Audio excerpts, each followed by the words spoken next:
course, behind the plan to close the school. So what hope is there that you're going to get a better hearing from him that you've gotten from your local alderman or anyone else? There's an old saying that what's needed to make change is time, space, and will.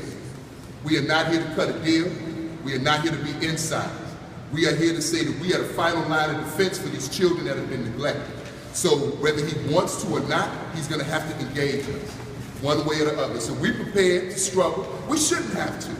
You know, as taxpayers, you should not have to say, let me have input in my public school like they have in Oak Brook, like they have, you know, in Northbrook. Let me have input in the schools. And matter of fact, here's a plan for the children that you haven't done anything for. We should not have to pay taxes to be disenfranchised. So whether we have to file Title VI civil rights complaints, whether we have to do sit-ins, whether we have to make noise, that's what we will continue to do at an increased level in order to get this. So I hear you, but we understand the obstacles, but we also understand, as Teddy Pendergrass said, you can't hide from yourself. Everywhere you go, that's where you are. So you can look at the results of these so-called reforms. They can't run from that. They failed miserably. And it's time for them to answer to the public. Any other questions? I want to know more about the CPS's plans to close Dyett. You said they were calling students. Do you have anyone here who got a call or got a letter or anything? Well, my name is Kenneth Brown, so I'm going to be a senior at Walter H. Dyett.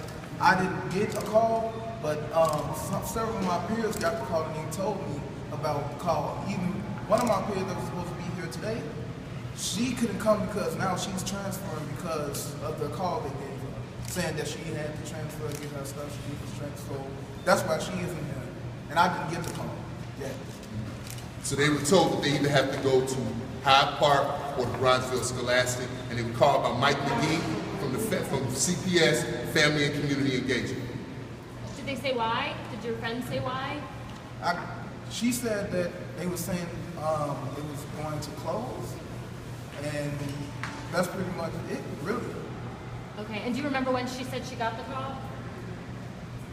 No, I don't remember. She didn't say exactly. This week, it was last week, week? but she didn't say exactly what she did. What are you going to do? Well, I called the school this morning, and they told me that it was staying open. So I don't know if there's someone else trying to get the students out of the school. So when it comes time for them to open, there's not enough students, so they have to close. Come on now, tell it. I'm going to stay. All right. And do you remember how many students there were at Dyett, like in your class at the end of last year? That's supposed to be a senior? Yeah. Around 10 or 10 to 12. Yeah. 10 to 12 seniors for this year. Mr. Brown, the fifth option, is that current federal education policy or is that a proposal? It's approved. It's going to be in the federal budget. They'll be releasing the guidelines within the next 30 days. So the guidelines again say it's called the Omnibus Bill, and so it's talking about again whole school reforms as the fifth option. And what we've been pushing for since 2011 has been called sustainable school transformation. But the whole school reform has the same language essentially as what we proposed. We actually proposed it at a hearing at the U.S. Department of Education, January 29, 2013. Mr. Turner, do you know which government agency is conducting this civil rights investigation? This is the Department of Education, Office of Civil Rights. And so we get the point. We get the point that it's being investigated by the same people who generated the policies that got this in the first place. We went to the Department of Justice. They basically said that this is the Department of Ed Office of Civil Rights call. So we are just pressuring them through their Title VI civil rights complaints that have been filed in at least 14 cities. 3 that are open for investigation: Chicago, New Orleans, and Newark, New Jersey. Do you know how many students have gotten similar phone calls?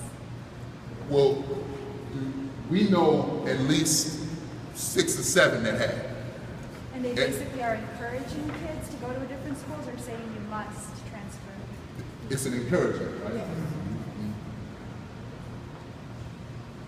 And so our point is, these young people have already been neglected, so now they have to change schools. And we know, and when children change schools, they lose 6 months of their academic development. That's the University of Chicago's research. We know this. So why not just invest in those children that you know have been underserved? Why can't you just say, let's wrap our arms around these children and let's make sure this senior year they get what they deserve? His big brother acknowledged that one of the reasons he went to college is because the community wrapped his arms around those students and died. We gave them ACT classes. We gave them tutoring classes twice a week. We took them on college visits to try to basically fill a deficit that was caused by the district.